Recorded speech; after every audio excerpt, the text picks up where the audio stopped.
नमस्ते बच्चों, एक बार फिर आपका स्वागत है आज के इस क्लास में। आज हम लेके आए हैं आपके लिए कक्षा 10 के अध्याय 3 का प्रश्नावली 3 का बी है।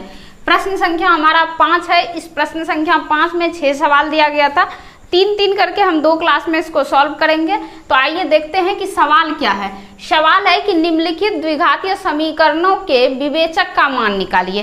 तो इसमें क्या पूछा जा रहा है कि जो द्विघातीय समीकरण दिया हुआ है उसके विवेचक का मान को बताना है। तो नंबर 1 को देखते हैं। नंबर 1 में देखिए दिया हुआ है ax² minus bx plus C equal to 0। ये समीकरण दिया हुआ है।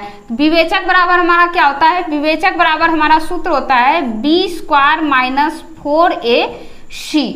इसको निकालेंगे तो विवेचक का मान निकल जाएगा। और विवेचक को d से डिनोट करते हैं, ये हम लोग जानते हैं। तो हम नहीं लिखे थे, लिख देते हैं यहाँ d equal to b² minus 4ac। तो समीकरण नंबर 1 है ax² minus bx plus C equal to 0। इस समीकरण का विवेचक का मान बताना है। तो विवेचक का मान कैसे बताएंगे? विवेचक बराबर पहले क्या होता है? तो विवेचक बराबर क्या होता है? d इक्वल टू, विवेचक को d से डिनोट करते हैं b² माइनस 4ac। ये क्या होता है? हमारा विवेचक होता है। अब इसमें a, b और c कहाँ से आएगा? तो देखिए a किसके साथ रहता है? x² के साथ। पहले भी बताए हैं कि द्विघातीय समीकरण में a, b, c खोजना मुश्किल नहीं है। क्यों नहीं है? क्योंकि a रहता है x² के साथ, b रहता है x के साथ और c एक अचर पद है जिसके साथ x, y, z कुछ भी नहीं होता है। तो a बराबर क्या लिख सकते हैं? a बराबर a हो जाएगा। यहाँ a है, x² के साथ a है तो a बराबर a हो गया।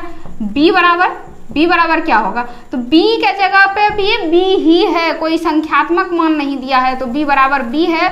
और c बराबर क्या होगा? c ही हो जाएगा, कोई, क्योंकि यहाँ भी कोई मान नहीं दिया हुआ है। तो c बराबर भी क्या आ गया हमारा? c ही हो गया। अब देखिए इस मान को विवेचक के मान पे रखेंगे तो क्या हो जाएगा? d इक्वल टू, लिख सकते हैं कि यह d इक्वल टू b²। तो b हमारा क्या है? माइनस b है, तो यहाँ लिखेंगे माइनस b पे स्क्वायर और माइनस 4 है तो लिखे 4। a के जगह पे a ही है तो गुना a लिख दिए। c के जगह पे c ही है तो गुना c लिख देंगे। तो d बराबर क्या निकल गया? माइनस माइनस प्लस हो जाएगा, प्लस b² और माइनस 4ac। नंबर 1 समीकरण का विवेचक का मान क्या हो जाएगा?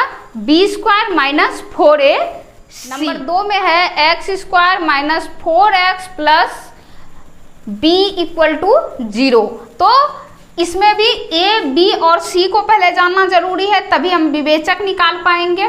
तो a किसके साथ होगा? हम लोग जानते हैं कि a किसके साथ रहता है? x² के साथ। तो देखिए यहाँ कुछ भी नहीं है x² के साथ, तो 1 है, कुछ नहीं है। तो a बराबर क्या हो जाएगा? 1 हो जाएगा। अब b बराबर क्या होता है? b रहता है x के साथ, तो x यहाँ है तो b क्या है? -4 है, यहाँ लिखेंगे -4। और c बराबर क्या हो जाएगा? c बराबर कुछ नहीं है, यहाँ b है सिर्फ, तो c बराबर क्या हो जाएगा? b ही हो जाएगा, क्योंकि कोई भी अचर मान नहीं है। यहाँ अचर मान होना चाहिए, अचर मान कुछ भी नहीं है। तो चर मान में जो दिया हुआ है वही c का मान हो जाएगा। तो b दिया हुआ है तो c बराबर क्या हो जाएगा? मान b हो जाएगा। अब देखिए विवेचक बराबर क्या होता है? तो लिखते हैं d equal to b² minus 4ac। या लिख सकते हैं कि d बराबर b² के जगह पे क्या लिखेंगे? b बराबर -4, यहाँ लिखेंगे -4 पे स्क्वायर और -4a क्या है? 1 है तो लिख दिए 1। और c का मान क्या है? b है तो गुना b। या लिख सकते हैं कि d बराबर -4 और गुना -4 करेंगे तो माइनस माइनस प्लस हो जाएगा। 4 गुना 4 करेंगे तो क्या हो जाएगा? 16 हो जाएगा। तो यहाँ लिखेंगे 16 और माइनस 4 गुना 1 करेंगे तो 4 ही हो जाएगा। 4 गुना b कर देंगे तो 4b हो जाएगा। तो d बराबर क्या निकल गया? विवेचक बराबर मान क्या आया इसका? सवाल नंबर 2 का 16 माइनस 4b। इस तरह से ये सवाल नंबर दूसरा भी बन गया, इसी में है ये सवाल नंबर तीसरे में है 3y² माइनस 2y और प्लस 1/3 बराबर 0। ये भी वही सवाल है, समीकरण दिया हुआ है और विवेचक के मान को लिखना है। तो विवेचक के मान को लिखने के लिए सबसे पहले a, b और c ये 3 को जानना जरूरी है, तभी विवेचक हम निकाल पाएंगे। क्योंकि विवेचक क्या है, विवेचक है b² माइनस 4ac। तो इसके लिए a, b और c का पता होना बहुत जरूरी है। तो a रहता है किसके साथ, x² के साथ। तो देखिए y² के साथ क्या है, 3 है, तो 3 हमारा क्या हो गया, a हो गया, यहाँ लिख दिया 3। और y के साथ या x के साथ कौन रहता है, b रहता है। तो y देखिए यहाँ है, y के साथ क्या है -2, तो यहाँ लिखती है b बराबर -2। और c जो है एक अचर पद रहता है, उसके साथ x, y, z कुछ भी नहीं रहता है, कभी नहीं रहता है। तो c का मान क्या है 1/3, तो यहाँ लिख देंगे 1/3।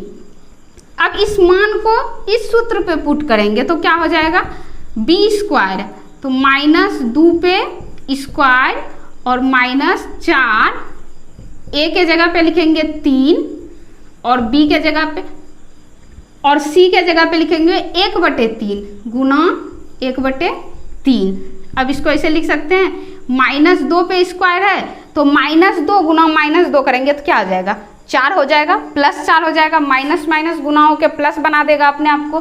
तो यहाँ हो जाएगा 4 और माइनस, इस 3 से इस 3 को कटा सकते हैं, कट के खत्म हो जाएगा। क्योंकि ये बटे में था और ये यहाँ इसके साथ गुना हो रहा था, तो ये 3 कट के खत्म हो गया।